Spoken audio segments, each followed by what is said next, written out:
네, 반갑습니다. 상담 심리학 이제 13주차 강의를 시작하도록 하겠습니다. 여러분들 이제 이번 주는 합리적 정서 행동 치료에 대해서 배우겠는데요. 지금까지 참 그 상담 심리학이 굉장히 이제 많은 이론들을 했던 것 같아요. 그래서 가장 우리가 이제 심리학의 가장 기본이 되는 것이 정신분석학이죠. 그래서 정신역동이론부터 시작해서 행동주의 치료, 그리고 인지중심적인 상담, 이렇게 해서 아마 여러분들 머릿속에 얼마나 남아있을지는 모르겠지만 2년 동안 계속해서 배우다 보면 여러분들이 상담 심리에 대해서 좀 그나마 많이 이렇게 남아있을 거라고 생각이 듭니다. 그래서 좀 여러분들이 좀 큰 줄기를 따라 쭉 가게 되면 이제 오늘 할 이 합리적 정서 행동 치료 같은 경우에는 1955년에 합리적 치료에서 출발을 했어요. 그래서 어찌 보면 아주 이제 최근에 이 정신 분석이라든가 이런 또 행동주의 이런 것들이 차근차근 쌓여서 이제 합리적 정서 행동 치료 이런 상담이 이제 나오지 않았나라는 생각이 듭니다. 지난 시간에 했던 여러분 아론백의 인지 상담 같은 경우에도 굉장히 이제 중요하죠, 그죠? 여러분들 특히 이제 우리가 인지 타당성을 평가할 때 제가 개구리 한 마리 이야기했잖아요. 블로그에서 나의 사고는 나를 생기 있게 하는가, 또 나는 이러한 사고의 결과로 기분이 더 나아졌는가 라는 F, 그 다음에 나의 사고는 현실적인 사고인가, 또 이렇게 내가 이런 사고를 하는 게 다른 사람들과의 어떤 관계에 도움이 되는가, 그리고 나의 목표를 성취하는 데 도움이 되는가, 이런 것들이 이제 내 인지가 왜곡되어 있는지 아닌지를 알아내는 타당성을 어쨌든 증명할 수 있는 그런 이제 질문들이다라고 이야기를 했죠. 그래서 이제 이렇게 쭉 해서 오늘 이제 합리적 정서 행동 치료를 공부를 할 텐데요. 지금 5분주가 13주예요. 그래서 14, 15주차에 이제 시험을 보게 되어 있습니다. 그래서 지금 학교 방침이 어떨지는 모르겠는데 오늘하고 다음 주 하고 2주가 이제 원래 15주차라고 하면 2주가 남아 있습니다. 그래서 지금 15주로 계산해서 15주차는 원래 기말고사를 봐야 되기 때문에 오늘 포함해서 2주가 남았거든요. 우리가 이제 책에 지금 284페이지 합리적 정서 행동 치료인데요. 284페이지부터 지금 하는 인지중심적 상담의 합리적 정서 행동 치료 요거까지 하고, 그리고 교류 분석이라고 있어요. 요 부분은 제가 좀 빼고 지나가도록 하고요. 그리고 실존주의 치료, 다중양식 치료 이렇게 있습니다. 그리고 이제 상담의 과정이 있는데 제 생각에는 지금 이제 제 계획대로라면은 합리적 정서 행동 치료와 그리고 이 실존주의 치료를 조금 할 수 있으면은 좀 하고 이번 13주차예요. 그리고 이제 뒤에 14주차에는 상담의 과정 이렇게 할까 싶습니다. 마지막 파트에 있는 상담의 주요 기법, 이거는 우리가 앞 시간에 계속 했던 것들이라서 마지막 16장은 우리가 이제 상담의 주요 기법 이 부분은 계속 했는 거기 때문에 이 부분은 뺄까 싶습니다. 그래서 이제 합리적 정서 행동 치료하고 남았는 게 지금 뭐냐면 교류 분석 빼고요. 실존주의 상담하고 그리고 상담의 과정 이렇게 해서 세 파트가 남아 있습니다. 혹시나 15주차까지 수업을 진행하게 되면 15주차까지 시험 진행하고 16주차에 만약에 시험을 치게 되면 15주차는 제가 여러분들 상담 관련 원래 이 영화를 제가 보고 그걸 좀 여러분들하고 실제로 이제 상담을 적용하고 있는 영화의 어떤 그런 것들을 좀 보려고 했는데 그거는 이제 한번 봐가면서 여러분들하고 하도록 하겠습니다. 그리고 또 한 가지는 레포트를 제가 냈죠. 그죠? 자신의 장점 50가지를 적어내라 라고 했는데 아마 쉽지는 않을 것 같아요. 왜냐면 우리가 장점이라고 하면 자기 장점은 우리는 자기 자랑하는 게 우리 한국 사람들은 좀 익숙하지가 않아서 자기 자랑이라고 생각해가지고 자기 장점을 잘 모르는 경우가 많습니다. 그렇지만 장점을 좀 찾아보시기 바랍니다. 그래서 앞 시간에도 제가 말씀드렸지만 그냥 나는 그냥 성격이 좋다 이게 아니라 웃는 웃는 걸 잘 웃는다, 웃는 모습이 뭐 아름답다 라든가 뭐 이런 게 있잖아요. 웃는 모습이 아름답다. 아니면 표정이 뭐 아주 표정이 아주 밝다라든가 뭐 이렇게 여러 가지 이제 뭐 행동 하나만 그냥 행동만으로도 해도 수십 개의 장점을 찾을 수 있고요. 또 나는 요리를 잘한다가 아니라 뭡니까 뭐 미역국을 잘 끓인다 아니면은 뭐 김치찌개를 잘한다 뭐 이런 것도 충분히 될 수가 있거든요. 글씨를 잘 쓴다. 또 글씨 중에서도 편집글을 잘 쓴다, 뭐 글을 잘 쓴다 중에서도 여러 가지 글도 여러 가지가 있잖아요. 그렇게 아주 세분화해 가지고 여러분들이 자기 장점을 수백 가지를 찾을 수가 있습니다. 그래서 이제 왜 제가 이런 레포트를 여러분들에게 내게 했냐면 상담 심리에서 보면요, 자기 자신에 대해서 긍정하게 되는 사람들, 그런 사람들은 별로 심리적인 문제를 일으킬 이유가 별로 없어요. 자기 뭐 심리적인 문제가 별로 일어날 이유가 없거든요. 자기 스스로를 자기가 긍정하게 되면. 그래서 이제 우선에 내가 행복해지기 위해서 내 자신을 좀 긍정하는 그런 태도나 이런 것들, 사고 이런 것들이 좀 필요할 것 같아서 여러분들에게 제가 이런 괴로운 레포트를 냈습니다.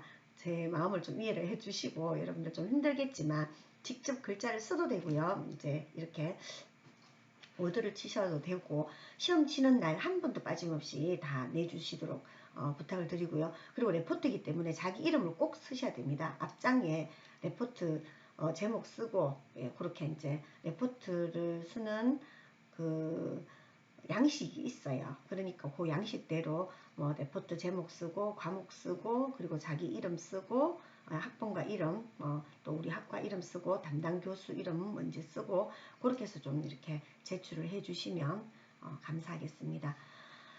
그러면 합리적 정서 행동 치료에 대해서 이제 강의를 또 시작하도록 하겠습니다. 합리적 정서 앞서 우리가 이제 인지 상담 같은 경우 아론백이 이제 창시를 했는데요. 합리적 정서 행동 치료 같은 경우에는 아주 좀 어찌 보면 최근에 이제 만들어진 어떤 상담 방법이다라고 볼 수 있겠죠. 그래서 그 알버트 앨리스라는 이제 사람이 합리적 정서행동 치료를 만들어냈어요. 그래서 1955년에 뒤로 넘어가면서 한번 볼까요? 앨리스라는 이제 이 학자가 만들어낸 그런 상시한 상담이라고 할 수 있어요. 합리적 정서 행동 치료에서 우리가 보통 앞자를 타서 R, E, B, T 이렇게 이제 이야기를 합니다. 합리적 정서 행동 치료하면 REBT다 이렇게 알고 있으면 되겠고요. 그래서 1955년에는 원래는 합리적이라는 말만 레이셔널 테라피라는 말로만 썼어요. 그러다가 이제 여기에다가 이모티브 그리고 behavior이라는 이제 이 단어를 넣어서 REBT라고 지금 지칭을 하고 있습니다. 그래서 1961년에 합리적 정서 치료로 하다가 1993년에 합리적 정서행동 치료 REBT라는 이름으로 개명을 하게 됐죠. 그래서 인지행동 치료 중에 하나다. 그러니까 우리도 이제 이렇게 파트를 나눈 중에서 합리적 정서행동 치료는 인지 중심적인 상담에 속하죠.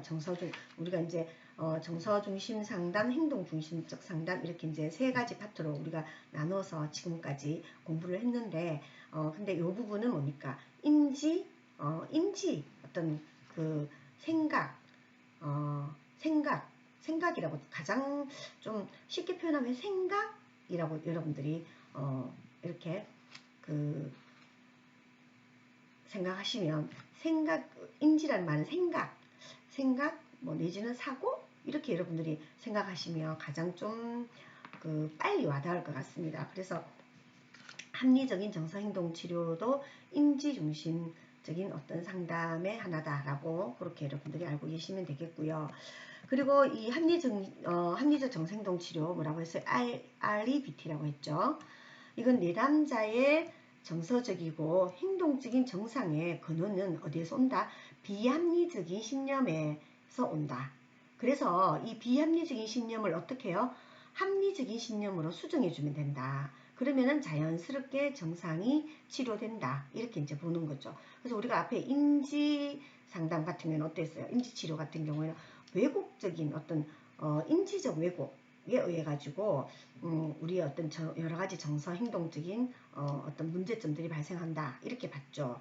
그래서 이제 자동적인 사고가 일어나게 되고 그러면서 어떤 촉발 사건이 있지만 이 촉발 사건이 문제가 아니라 뭔가 자동적으로 스키마라고도 이야기한다 했잖아. 스키마로 인해 가지고 부정적인 생각이 온다고 했죠. 예를 들어서 만약에 길 가다가 상사를 만났어요. 근데 그 상사한테 내가 인사를 깍듯하게 했는데 상사가 나를 그냥 휙 보고 지나가 버리는 거예요. 아니면은 뭐 학교 같으면 교수님이 지나가길래 인사를 깍듯하게 했는데 교수님이 나를 쳐다보고 본 적도 안 하고 그냥 지나가는 거예요.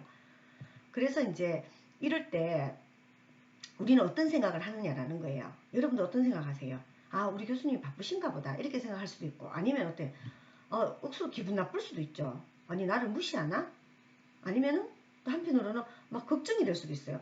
아, 내가 우리 교수님한테 찍혔나? 이런 생각을 할 수도 있고. 그래서 이제 이게 뭐냐면은 자동적 사고라는 거예요. 어떤 인지적인 왜곡이 있어서 어떤 인지적 왜곡 때문에 자동적으로 사고가 일어난다라는 거예요. 그래서 이제 어떤 나에게 만약에 나는 정말 못났어 이런 생각이 들면은 그러면 어떤 생각이 들겠어요? 우울하겠죠. 아니 나를 무시한다라고 생각할 수 있다라는 거예요. 그래서 이제 어떤 자동적 사고가 나한테 일어나는가 이런 것들을 좀 알아차리고 그렇게 해서 이제 그 자동적 사고, 인지적 왜곡 이런 것들을 없애주는 게 바로 인지상담이라고 했는데 합리적 정서 행동 치료는 어떠냐? 어떤 비합리적인 신념이 있다라는 거예요.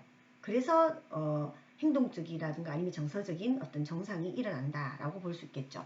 그래서 합리적 정서 행동 치료는 합리적인 사고 방법을 반박하고 교육해 줌으로써 그러면서 정서적인 문제라든가 행동적인 문제를 치료하는 인지적인 행동 치료다 그렇게 볼 수 있습니다. 그래서 합리적인 정서 이 RBT는 만약에 비합리적인 사고가 있다면은 이런 비합리적인 사고를 합리적인 사고 방법으로 반박을 하는 거예요. 그리고 또 교육도 하는 거예요. 그러면서 정서적인 문제와 행동적인 문제를 해결하는 거. 이게 바로 인지 행동적인 RBT다. 여러분들이 그렇게 알고 계시면 되겠습니다. 자, 그러면 합리적 정서 행동 치료는 어떻게 발전해 왔는가? 초기에는 인간은 어떤 것에 의해 장애를 받는 것이 아니라 그가 그것을 치유하는 관점에 의해서 장애를 받는다. 어떤 관점으로 사건이라든가 이런 것들을 바라보는가에 따라 가지고 우리가 그 장애를 받게 된다라고 그렇게 봤어요. 그래서 고대 그리스의 스토아 철학인 에픽테투스의 영향과 더불어서 불교라든가 도교의 여러 가지 철학 또 그 종교적인 어떤 행복관이라든가 세속 속에 있는 인본주의 또 행동주의 이런 이제 여러 가지의 영향을 받았다고 합니다. 초기에는. 그러다가 아들러의 정신역동 이론인 어떤 아들러의 사회적 관심 그리고 목표와 의도의 중요성, 실제 시연 이런 것들에 이제 개념을 적용하기도 하고 호나이의 어떤 당위성 개념, 뭐뭐뭐 해야 한다. 그러니까 정신역동 이론가들이잖아요, 이 사람들이. 그래서 여기에 이제 영향을 받았는 거죠.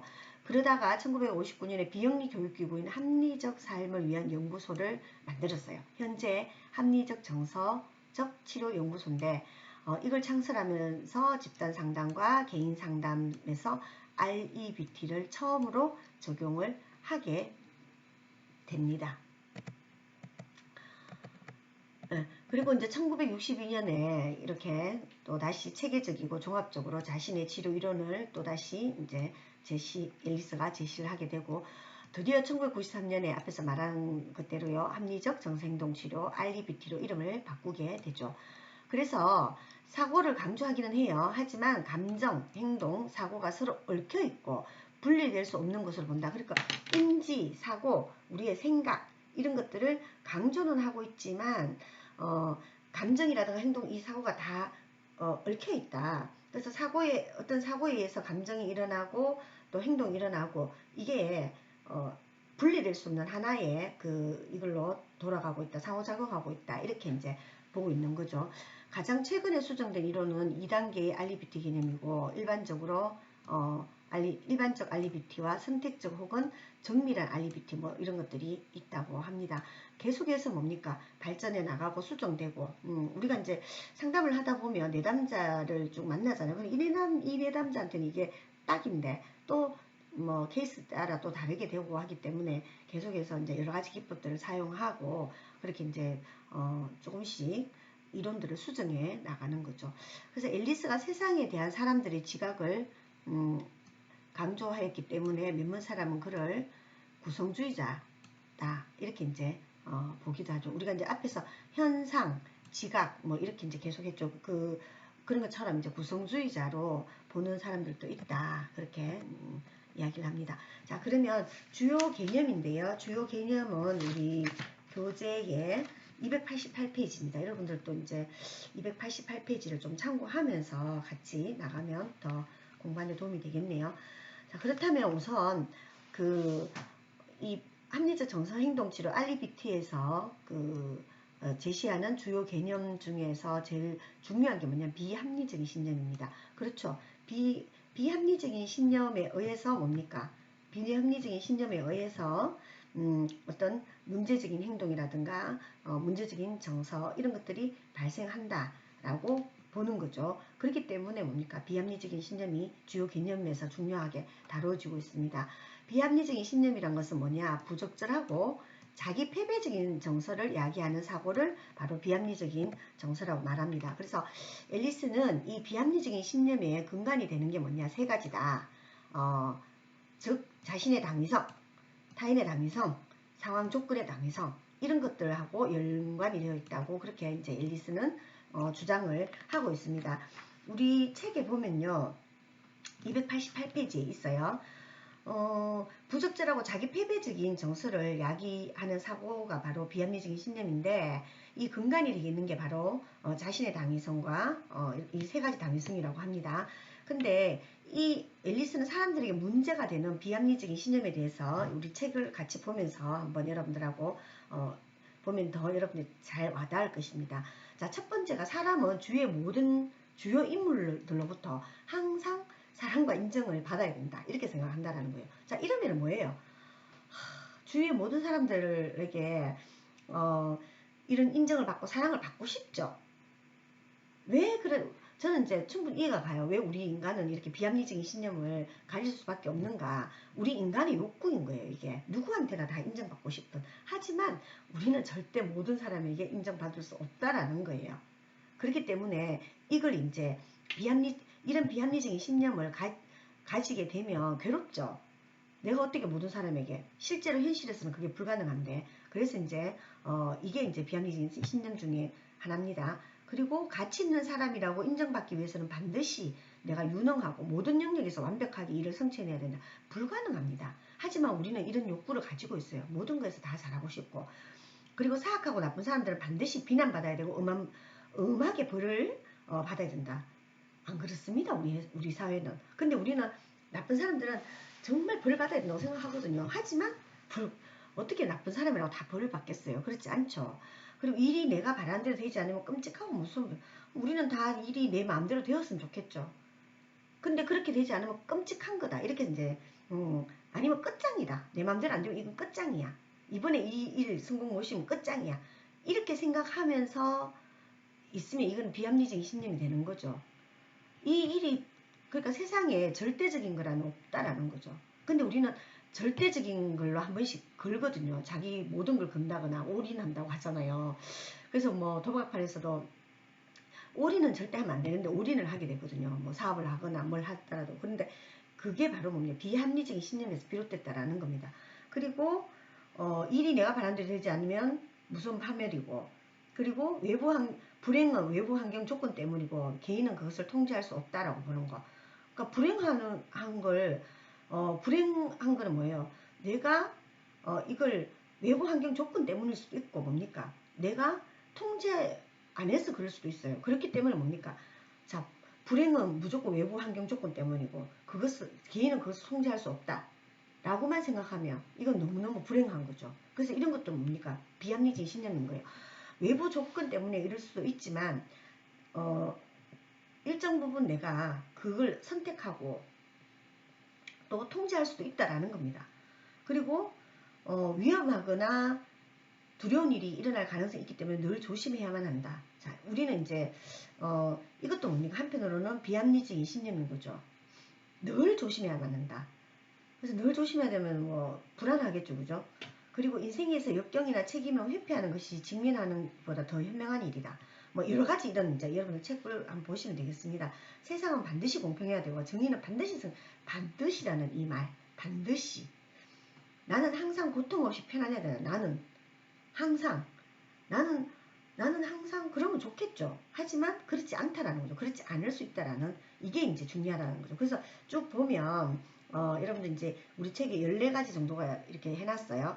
그래서 이 앨리스가 열거한 이런 비합리적인 신념들을 종합을 해보면 자기 패배적이고 굉장히 절대적이고 과장적이고 독단적이고 굉장히 이기적이고 비현실적이고 모순적이고 일관성이 없는 그런 어떤 그 신념들이라는 걸 알 수가 있습니다. 그래서 비합리적인 신념이나 생각을 가진 이런 사람은 강력하게 요구하고 또 명령을 나한테만 하는 게 아니라 자신에게도 하고 또 타인에게도 간접적으로 계속 표현하는 거죠. 그래서 앨리스가 비합리적인 신념의 특징으로 뭘 봤냐면 비논리성, 비현실성, 실용적이지 않고 융통성이 없고 그래서 이런 이제 비합리적인 융통성 없고 비실용적이고 비현실적이고 비논리적인 이런 것들이 결과적으로는 정서적이고 행동적인 어떤 문제들을 유발하게 된다. 이렇게 보는 거죠. 그래서 사건이 문제가 아니라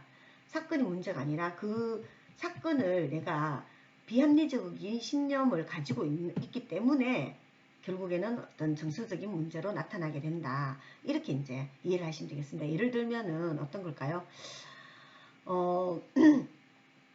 내가 뭐 이혼을 했어요. 이제 우리가 이제 이혼을 했어요. 그럼 이혼을 했으면 이혼이라는 내가 이혼을 했기 때문에 나는 이제 끝장이야.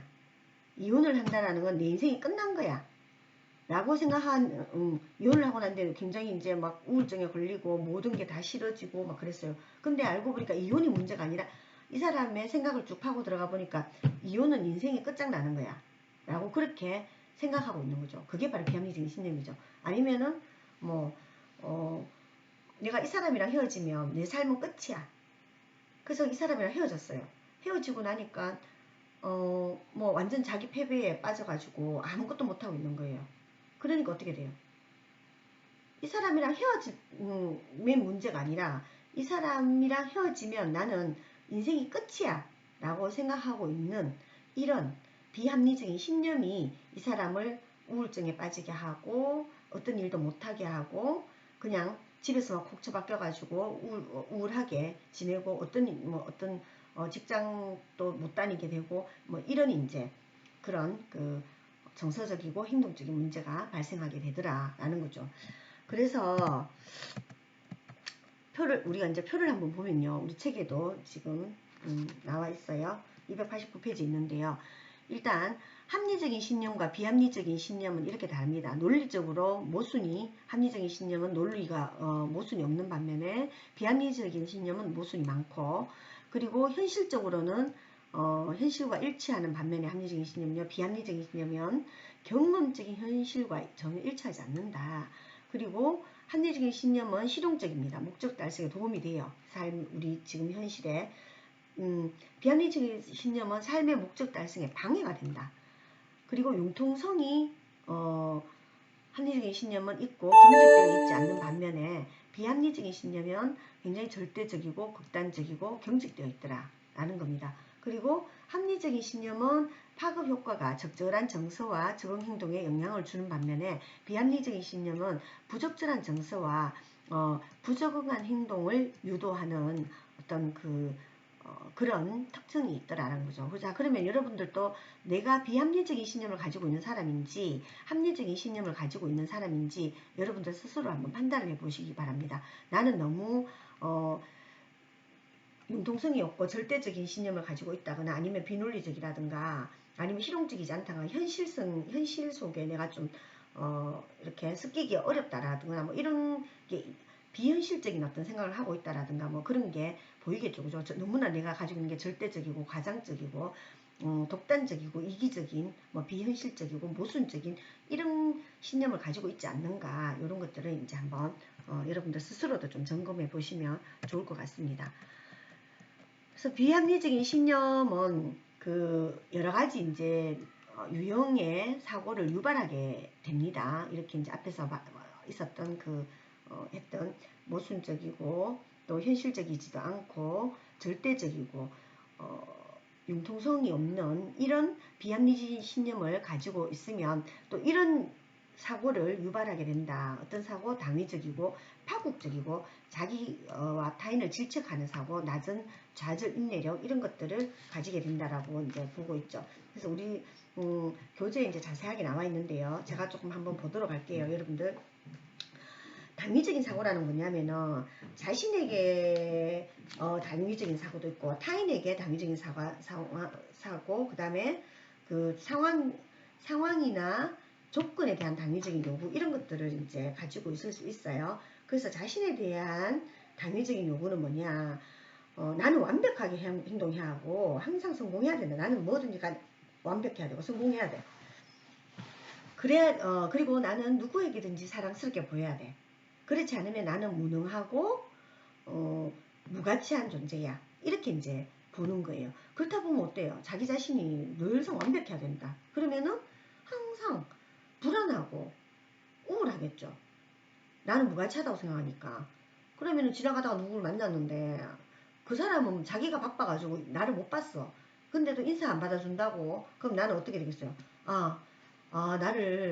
나는 역시나 저 사람도 나를 무시하는구나. 이렇게 이제 보게 된다라는 거죠. 그래서 우울하고, 자존감이 낮아지는 이제 이런 어떤 형태로 정서적인 이제 문제가 발생한다라고 볼 수 있고요. 그 다음에 타인에 대한 당위적인 요구가 또 있어요. 다른 사람들도 항상 나를 친절하게 대해야 되고, 공평하게 대해야 되고, 정의로워야 되고, 뭐 그렇지 않으면 나는 참을 수 없고, 나를 학대한 대가 뭐 이런 게 있으면 꼭 벌을 받아야 되고, 그리고 끔찍하고 사악한 사람이다. 만약에 그렇다면. 그래서 이제 이런 게 뭐 제대로 된 벌을 받지 않는다. 이러면 어떻게 되겠어요?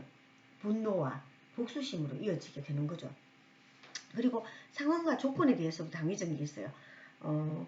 인생은 내가 원하는 방식으로 진행되어야 된다라든가, 그렇지 않으면 뭐 내가 좌절을 느끼거나 이런 게 하면 너무나 끔찍하다 이렇게 생각한다. 그럼 어때요? 좌절에 대한 낮은 인내력 때문에 결국에는 활동을 안 하게 되고 자기 연민이라든가 분노와 우울 이런 것들을 초월하게 됩니다. 여러분들 보면 그 요즘 이제 희귀인물이라고 하잖아요. 집에 가만히 딱 앉아가지고 밖에 나오지 않고 사람들을 만나는 거 두려워하고 이런 경우도 한편으로 보면 상황이나 조건에 대한 당위적인 요구 이런 것들 때문이라고 할 수 있어요. 인생은 내가 원하는 방식으로 진행돼야 되는데 좌절을 겪거나 어렵게 되는 거죠. 우리는 항상 좌절을 겪게 되고 어려움을 겪게 됩니다. 여러분 세상에서 항상 성공하는 사람은 없습니다. 근데 이런 좌절을 겪게 되면 이제 그걸 낮은 좌절에 대한 인내력 때문에 그걸 딛고 일어나지 못하는 거예요. 그러면서 이제 타인과 만나는 게 두려워지고 대인 공포가 생기면서 집에 그냥 처박혀 있는 이런 이제 상황이 된다라는 거죠. 그래서 이런 것도 뭐냐? 비합리적인 신념에서 오는 당위적 사고 때문에 나는 절대 실패하면 안 돼. 이런 이제 주변 사람들은 항상 나를 좋아해줘야 돼. 이런 비합리적인 신념 때문에 결국에는 이런 당위적인 사고를 가지고 오고 그래서 결국에는 그런 행동들이 나온다라는 거죠. 네. 그래서 이제 제 주변에도 보면 참 고민하시는 분들이 많거든요. 이제 뭐 지금 나이 30살 넘었는데 밖에 안 나오고 낮에는 뭐 계속 낮에는 계속 자고 밤에는 뭐 게임만 하고. 그래서 이제 한편으로는 그런 분들은 또 어때요? 우리가 뭐 캥거루족이라고 하는데 캥거루족이 문제가 아닌 거죠. 캥거루족이 문제가 아니라 그냥 밖에 못 나오는 거예요. 사람을 못 만나는 거죠. 그래서 이제 조금 더 들어가 보면 좌절하고 어떤 좌절에 대한 경험이 있는 거죠. 근데 좌절을 해도 다시 일어나야 되잖아요. 오뚜기처럼. 그런데 그 좌절을 딛고 일어나지 못하는 거죠. 왜냐? 비합리적인 신념이 있는 거예요. 나는 절대로 실패하면 안 돼. 그리고 사람들은 항상 나한테 잘 돼줘야 돼. 근데 내가 사람들하고 만났는데 한번 뭐 나를 계속 잘 대해주지만 않을 거 아니에요. 또 못 대해주는 사람도 있고 10명 중에서 한 3명만 나한테 잘 대해줍니다. 나머지는 뭐예요? 관심 없거나 아니면 나머지는 나를 싫어하기도 하고 그렇죠. 근데 그걸 이제 딛고 일어나고 자기 자존감이 있으면 나오는데 그게 안 되니까 결국에는 이런 당위적 사고 때문에 이제 그런 문제적인 행동들이 발생하게 된다는 겁니다. 그 이게 다 연결되어 있어요. 두 번째가 이제 파국적 사고인데 파국적 사고, 자기 타인 질책적 사고, 낮은 좌절, 인내력 이런 것들이 다 탁탁탁 갈라져 있는 게 아니라 한 사람이 속에 이런 당위적 사고, 파국적 사고, 자기 타인 질책적 사고, 낮은 좌절, 인내력 이게 다 같이 포함되어 있는 거죠. 그래서 파국적 사고는 뭡니까? 뭐뭐뭐 하면 큰일이다. 나는 끝장이다. 뭐 이렇게 시험 못 치면은 나는 정말 이제 이번 시험 망치면 끝장이야. 그리고 수능 한번 못 치면 끝장이야. 수능 못 친다고 끝장 아니에요. 그쵸? 이번 내가 기말고사 안 치면 끝장이야. 기말고사가 한번 못 친다고 끝장 절대 안 납니다. 인생은 길고 긴 시간 속에 그 시험은 정말 어쩌보면 하나의 점이거든요. 내 인생의 여러 가지 사건 중에서. 그럼에도 불구하고 끝장이라고 생각하는 거죠. 그러면 이제 이게 파국적인 사고가 되고 그게 뭡니까? 어떤 문제적인 그 사고나 정서나 아니면 행동을 유발하게 된다. 그리고 자기 타인 질책 이것도 마찬가지죠. 그 다음에 그 낮은 좌절 인내력 이것도 이제 도저히 이건 참을 수 없어 뭐 그러면서 자신의 기대가 좌절된 상황에서 너무 불쾌해서 도저히 참으며 살 수 없다 라는 비합리적인 사고 이런 것들을 이제 가지게 되는 거죠. 그래서 비합리적인 신념을 갖게 되면 이런 이제 여러 가지 그 사고 유형을 유발하는데 이게 이제 같이 막 한 가지 따로만 있는 게 아니라 이게 일어나게 되면 이것도 같이 뭐 이렇게 이제 일어나게 되면서 더 심각한 상태로 가게 되기도 합니다. 그 다음에 ABC 이론 가는 게 주요 개념 중에 하나인데요. ABC 이론은 여러분들 앞에서도 계속 설명했어요. A는 뭐냐면 선행사건이에요. 그리고 B는 신념 체계예요. C는 결과예요. 그래서 이 REBT 이론에 따르면 정서적 행동적 결과가 뭐냐면은 C예요. ABC 이론에서 C가 결과죠, 결과. 그래서 예를 들면 불안, 우울감 같은 정서적인 문제나 사회적 회피 행동이나 아니면 공격 행동 같은 사회적 문제 이게 바로 C예요. 그리고 선행 사건, 뭐 촉발 사건, 유발 사건이라고 하는데 이게 A예요. 그래서 A 때문에 유발되는 것이 아니라 이 C는요. 신념 체계인 B, belief라고 해서 여기에 의해서 유발된다. 여러분 A, B, C가 있다면 A는 뭐라고요? A는 선행 사건이죠. 예, 선행 사건입니다. 이벤트. A는 선행 사건, 유발 사건, 촉발 사건이에요. 사건인데 이고 이 A 사건으로 인해 가지고 그 시가 일어나는 거죠. 만약에 남자 뭐 만나던 애인하고 헤어졌다.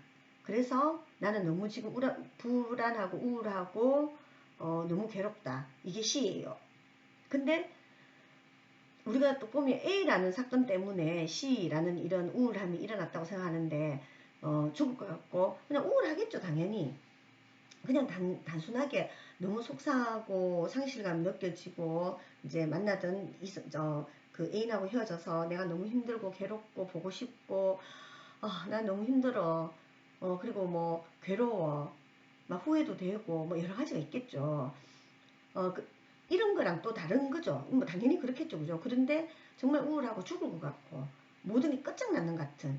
그래서 문제 행동이 막 일어나요. 공격 행동이 예를 들자면 뭐 공격 행동이 막 나온다. 이제 요즘 이제 스토킹 이런 것도 많잖아요. 계속 스톡한다거나. 그러면은 이 A라는 이별 때문에 그런 건 아니라는 거예요. 그럼 뭐 때문에 B라는 촉발 사건이라는 A가 아니라 B라는 이 신념 때문이라는 거예요. 예를 들면 너랑 만나면 뭐 끝장이야 라든가 너랑 참 헤어지는 이별은 내 인생에서 끝장이야 라든가 아니면 네가 나를 버리고 갔는 게 나는 니랑 내랑 헤어졌는 게 네가 나를 버린 거야. 나를 사람 취급도 안 한 거야. 뭐 이렇게 만약에 그런 신념을 가지고 있다라면 분노가 일어나겠죠. 나 이거 가만히 안 둘 거야. 뭐 이렇게 될 수 있다라는 거죠. 그래서 이제 만약 A라는 사건, 이혼이라는 사건이 있어요. 그리고 이 이혼 때문에 나 지금 밥도 못 먹게 하고 죽을 것 같아요. 자, 그러면은 이혼 때문이 아니라 이혼을 하면 끝장이야라는 이런 잘못된 신념 때문이라는 거예요. 비합리적인 신념 때문에. 근데 이혼을 했다고 해서 끝장이 나는 건 아니죠. 오히려 뭡니까? 한편으로는 내가 너무 힘든 이런 결혼 생활을 해왔는데 오히려 해방이다. 아니면 좀 더 새로운 출발이다. 뭐 이렇게 생각할 수 있는 거죠. 그럼 이별도 저는 이제 이별을 하고 왔는 사람들한테 그런 얘기 잘 하거든요. 자, 니한테는 새로운 삶이 시작된다. 자유다. 지금까지 이 사람 때문에 이 사람하고 계속 만나고 있으면 더 이상 이제 자유롭지 못하잖아요. 이 사람이 있으니까. 그래서 이 사람이랑 헤어지면 네가 생각지도 못하는 새로운 세계가 펼쳐질 수도 있다. 새로운 사람을 만날 수 있는 좋은 기회다. 뭐 이렇게 이제 생각을 바꾸는 거죠. 비합리적인 신념을. 이 사람이 헤어졌다고 끝장 아닙니다. 세상은 또 사라지거든요. 그래서 이제 그렇게 이제 B 때문이라는 거예요. 이 A라는 선행 사건 때문에, 촉발 사건 때문이 아니라 B라는 어떻게 네가 그럴 수가 있어. 사람은 살다 보면 헤어지기도 하고 마음은 변하기도 하는데 네가 어떻게 그렇게 마음이 변할 수가 있어. 이렇게 생각하면 진짜 분노가 올라오고 정말 참을 수 없잖아요. 근데 사람들은 다 변하는 거야. 사랑은 뭐 과학적으로도 그렇게 밝혀졌잖아요. 이게 우리가 옥시토신이랑 이게 분비가 되는 게 사랑이 유통기한이 있다고 했잖아요. 그죠? 그래서 2년 정도 지나면 유통기한이 지난대요. 그래서 이제 다른 방향으로 가는 거죠. 그렇게 이제 이 비합리적인 신념을 바꿔주는 거, 이게 필요한 거죠. 그래서 성격의 ABC 이론이 바로 이런 겁니다. 여러분들 이거 꼭 기억하세요. 제가 시험에 냅니다. A는 선행사건이고 B는 신념체계고 C는 결과인데 실제로 정서적인 행동 결과 이 C는 A 때문이 아니라 뭐라고요? 잘못된 비합리적인 신념인 B에 의해서 유발되는 것이다. 라고 그렇게 보는 게 바로 ABC 이론입니다. 아주 중요한 개념이다. 라고 볼 수 있겠죠. 자, 그렇다면 앨리스가 말한 인간관이 뭔가? 앨리스는 인간을 어떻게 봤는가? 외부 환경의 조건보다는 자기 스스로가 정서적 혼란을 일으키는 여건을 만든다. 인간은 그렇죠. 정서적으로 아니면 행동적인 문제나 이런 것들을 일으키는 원인은 외부 환경이 아니라 자기 자신 속의 어떤 신념이니까요. 잘못된 신념을 가지고 있는 그것 때문에 그 신념을 바꾸는 건 신념은 그 사람의 신념은 뭐예요? 자기 속에 있는 거잖아요. 그래서 자신의 문제다라고 보는 거고요. 그리고 사실을 왜곡하고 정서적 혼란을 일으키게 하는 경향성이 있다. 인간은. 그런데 이러한 경향성은 생리적으로 타고난 경우도 있고 문화적으로 학습된 것일 수도 있다. 그래서 우리 인간은 뭡니까? 사실을 왜곡합니다. 우리 인간 자체가 왜곡한다라는 거예요. 여러분들 사진 제가 어젠가 포탈을 보다 보니까 콘크리트 안에 들어있는 콘크리트 안에 파묻힌 아이 사진을 그 사진 그 내용이 있더라고요. 보도 내용 중에서. 그래서 저도 깜짝 놀라서 봤거든요. 내가 봤을 때도 진짜 아이가 콘크리트에 하반신이 묻혀가 있는 거예요. 그래서 왜 저런 사진을 올리고 난리야 했는데 그게 아니라 이제 우리가 착시 현상인 거죠. 그래서 우리는 다 착시 현상에서 자유로울 수가 없는 거예요. 그래서 눈에 보이는 게 다 아니라는 거죠. 눈에 보이는 게 다 아니고 그렇기 때문에 우리는 항상 어떻다? 항상 뭔가를 왜곡한다라는 겁니다. 나는 절대 왜곡하지 않아. 아니라는 겁니다. 나도 왜곡할 수 있다. 라는 걸 인정해야 된다라는 거죠. 그래서 정서적 혼란을 일으키는 존재라는 겁니다. 인간을. 그렇게 이제 앨리스를 바라보고 있는 거죠. 그리고 인간은 생각하고 느끼고 행동하는 것을 동시에 한다. 그래서 이들은 서로 영향을 주고받는다. 사고와 그리고 행동과 정서 이런 생각과 사고 이게 동시에 하기 때문에 이걸 생각 따로 뭐 행동 따로 정서적인 것 따로 그렇게 볼 수 없다는 거. 이게 서로 영향을 주고받는다라는 거죠. 내 생각에 의해 가지고 행동이 바뀌기도 하고 뭐 그렇다고 보는 거죠. 그리고 인간은 자신의 인지적, 정서적, 행동적 과정을 변화시키기 위한 여러 가지 능력들을 인간은 가지고 있다라는 거죠. 그래서 인간에 대해서 인간이 가지고 있는 능력과 왜곡되게 보는 어떤 그런 것들, 이런 것들을 이제 앨리스가 지적하고 있습니다. 인간에 대한 기본적인 가정으로서 엘리비트는